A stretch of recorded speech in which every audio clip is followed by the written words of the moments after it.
sebenarnya cuka apel nih apa sih? Apakah benar-benar cuka yang berasal dari apel atau hanya namanya saja cuka apel? Emang iya cuka dari apel. Emang aslinya dari Iya, apel ya? jadi sebenarnya cuka apel itu hasil fermentasi dari sari apel, terus difermentasi. Iya. Nah, fermentasinya 2 kali. Oh, Pertama oke. kali oleh ragi, yang kedua kali oleh bakteri. Terjadilah cairan yang baunya khas, yang disebut dengan cuka apel. Saya mau konsumsi cuka apel karena sehat tentunya bagi tubuh, tapi takut karena kata beberapa orang ini bisa bikin gigi kropos. Mitos atau fakta? Fakta. Fakta? Iya. Karena asamnya itu ya? Iya, jadi sekali lagi cuka apel itu membuat gigi kropos karena sifatnya yang asam. Ada pertanyaan lagi, mitos atau fakta? Kalau ternyata cuka apel ini bisa bikin gigi lebih putih. Sebenarnya ada benernya, sebenarnya Oh, gitu ada ya? benernya, iya.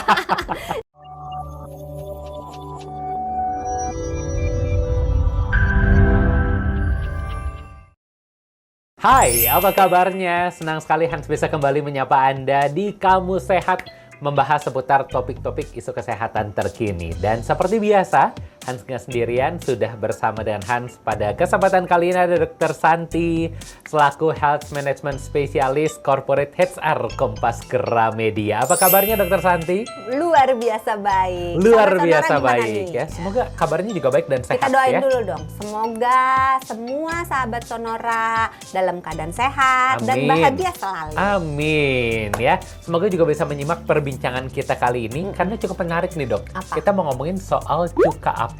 Nih kata orang banyak manfaatnya. Tadi cuka apel. kamu. Cuka apel atau cuka kamu gitu ya. Iya. Nah, Dokter Santi, ini banyak orang yang merasakan katanya cuka apel ini cukup bermanfaat baik bagi tubuh. Tapi sebenarnya cuka apel ini apa sih? Apakah benar-benar cuka yang berasal dari apel atau hanya namanya saja cuka apel? Emang iya cuka dari apel. Emang aslinya dari Iya, apel ya? jadi sebenarnya cuka apel itu hasil fermentasi dari sari apel. Jadi apel diambil sarinya, terus difermentasi. Iya. Nah, fermentasinya 2 kali. Oh, Pertama oke. kali oleh ragi, yang kedua kali oleh bakteri. Oke. Kemudian terjadilah cairan yang baunya khas, yang disebut dengan cuka apel. Nah, Dokter Santi, kalau kita ngomongin soal cuka apel, kan banyak orang juga yang suka mengkonsumsi buahnya secara langsung. Nah, ini apakah manfaatnya sama atau justru berbeda nih? Makan buah apel langsung dengan minum cuka apel. Beda. Beda ya? Apa bedanya, dok? Bedanya, yang satu namanya cuka apel, yang satu namanya apel. Manfaatnya Itu bagi tubuh beda nggak? Manfaatnya beda. Kalau di cuka apel, karena dia merupakan hasil fermentasi dari sari apel, otomatis ada bakteri dan raginya, otomatis probiotik. Oke. Dengan catatan kalau dia tidak melewati proses pasteurisasi. Oke. Ya. Nah, karena dia mengandung probiotik, maka semua kesehatan yang melekat pada probiotik melekat pada cuka apel. Oh iya. Terus di dalam cuka apel ada juga yang namanya asam asetat. Nah, Apa tuh? asam asetat ini sebuah asam yang terjadi dari si apel ini yang kemudian difermentasi hasilnya gitu. Yang oleh si bakterinya ini menghasilkan asam asetat. Itu manfaatnya untuk? Banyak nanti Oh, banyak di bawah. ya? Oke. Sabar. Nah, terus di dalam cuka apel juga ada enzim-enzim baik yang untuk pencernaan kita, untuk kesehatan kita bagus gitu. Sedangkan kalau kita makan apelnya, bukan berarti cuka apel bagus terus apel enggak. Apelnya sendiri juga membawa manfaat yang enggak kalah. Jadi masing-masing bagus gitu. Yang di apel karena dia apelnya utuh maka ada seratnya. Oh iya betul, Iya kan? serat buah ya. Sebagaimana serat, keuntungannya bikin kenyang lebih cepat, pencernaan lebih baik, Iya. terus dia berfungsi sebagai prebiotik, yaitu makanan untuk probiotik. Oke. Ya, jadi apel bagus, terus dia merupakan sumber vitamin, sumber mineral kayak kalium Iya. gitu. Itu banyak di apel dan juga apel banyak mengandung cairan, jadi bisa membantu tubuh kita supaya terhindar dari dehidrasi. Jadi nggak cuma minum doang, Oh, oke. makan buah dan sayur juga membantu kita terhindar dari dehidrasi. Terus juga di dalam apel ada gulanya. Oh Gitu. iya iya. Jadi manfaatnya banyak. Masing-masing punya manfaat yang beda, tergantung tujuan kita mau kemana. Nah kalau gitu pertanyaannya, kalau misalnya kita konsumsi cuka apel, ini kalau digambarkan manfaatnya sebenarnya apa saja sih untuk tubuh kita? Yang penelitiannya konsisten, ya, dia membantu mengontrol gula darah. Satu ya. Baik gula darah sesudah makan Ya. maupun gula darah puasa. Oke. Jadi dengan konsumsi cuka apel secara teratur, gula darah menjadi lebih baik. Oke. Karena si cuka apel, si asam asetat yang ada di dalam cuka apel ini membantu memperbaiki insulin Oh, ya. supaya dia tidak resisten, Iya. jadi dia lebih sensitif. Iya. Terus membantu mengatur nafsu makan, jadi hormon kenyangnya dipercepat keluarnya, hormon laparnya diperlambat keluarnya. Oke. Jadi kita makan sedikit kenyang. Oh, oke. Ini artinya kalau misalnya orang bilang cuka apel ini bisa untuk menurunkan berat badan. Artinya benar dong? Nah, kalau untuk penurunan berat badan sebetulnya penelitiannya tidak selalu konsisten, Oke. nggak sama kayak yang di gula darah. Iya. Jadi mungkin pada penurunan berat badan bisa terjadi ketika orang minum cuka apel, aduh yakin nih gitu kan, Berat cuka badannya apel, akan turun, ya? berat badannya turun.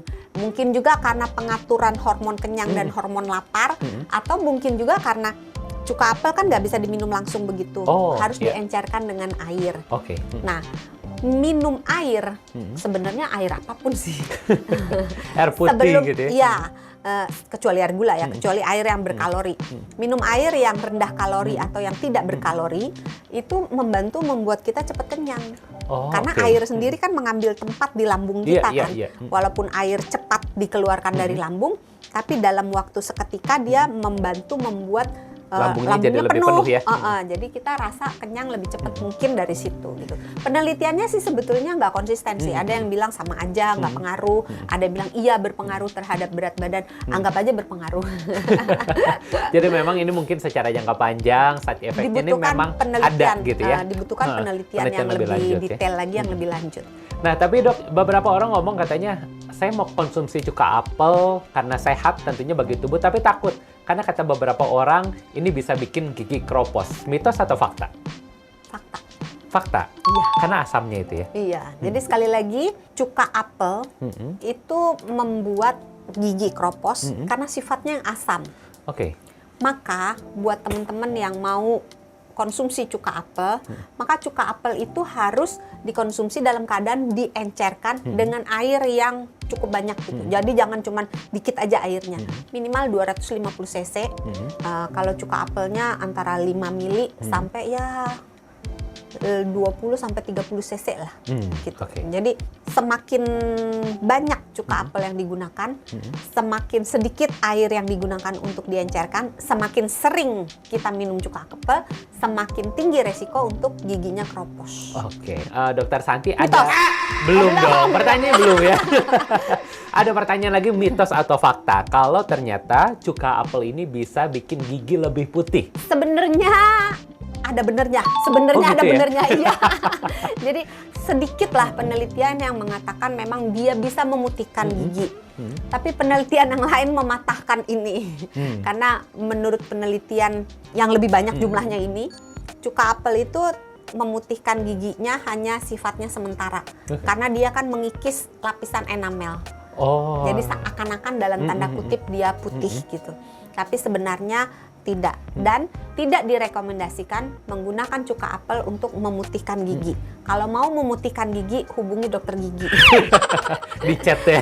Supaya caranya lebih aman. Tapi Iya. kalau misalnya mau cara pribadi, jangan banyak minum minuman yang berwarna, teh, kopi gitu, karena itu menimbulkan pewarnaan pada gigi. Rokok juga mewarnai gigi. Nah, beberapa orang juga ngomong nih dok, kalau cuka apel ini mampu untuk meredakan jerawat dan juga menjadi pembersih wajah. Benarkah ini dok? Bener. Bener ya? Iya bener. Tapi penggunaannya itu tetap harus diencerkan. Jadi jangan Oke. langsung, oh cuka apel bagus langsung tempel gitu nggak boleh ya? jangan gitu ya. Jadi 1:3. Jadi 1 bagian cuka apel, misalnya 1 sendok cuka apel, airnya itu 3 gitu. Terus diencerkan, terus dioleskan ke Dioles. bagian yang misalnya kalau bagian berjerawat Jerawat. boleh pakai apa sih, kapas Oh, iya. kosmetik gitu, dioleskan. Terus hal yang lain lagi yang harus diperhatikan adalah cuka apel yang diberikan di kulit itu cenderung membuat kulit jadi kering. Oke, makanya Sehingga perlu dilembabkan. iya, setelah perlu itu. jangan lupa pemakaian pelembabnya dan jangan lupa asupan cairan buah dan sayurnya supaya bagus. Tapi saran saya konsultasi ke dokter kulit dulu atau ke dokter yang dokter keluarganya karena jerawat sebenarnya bisa dihindari. Jadi jangan sampai udah terjadi baru labakan. diobatin. Oke. Gitu. Terus kalau misalnya memang harus diobatin, kalau dia berat dengan cuka apel agak susah Agak ya sulit karena ya. ada komponen zat aktif yang perlu dioles. Kalau dia sangat berat perlu diminum. Jadi sebenarnya selain tadi manfaat menurunkan mengontrol gula darah, ada juga manfaat yang tidak kalah pentingnya dari cuka apel, yaitu dia bisa nurunin kolesterol darah. Nah, dengan kolesterol darah yang bagus kadarnya, terutama kolesterol darah yang jahat ya, kolesterol jahat, maka kesehatan jantung akan terjaga. Kemungkinan kena penyakit jantung, kemungkinan kena stroke akan turun. Wah, Dok, ini tadi sudah banyak sekali manfaat dari cuka apel yang disebutkan, mulai dari untuk kesehatan, wajah juga ternyata bisa meredakan jerawat yang ringan di wajah seperti Bisa itu ya. ngusir nyamuk loh. Emang iya? Untuk gigi pertama, diencerkan, selalu diencerkan dengan air yang cukup banyak. Iya. Jadi airnya jangan nyirit, jangan setengah gelas aja. Ini kok gue tahan asam gitu. Oh iya, tadi efek sampingnya juga untuk orang yang perutnya sensitif bisa menimbulkan gangguan pencernaan. Jadi bisa memicu GERD, tapi lucunya bisa juga menyembuhkan GERD.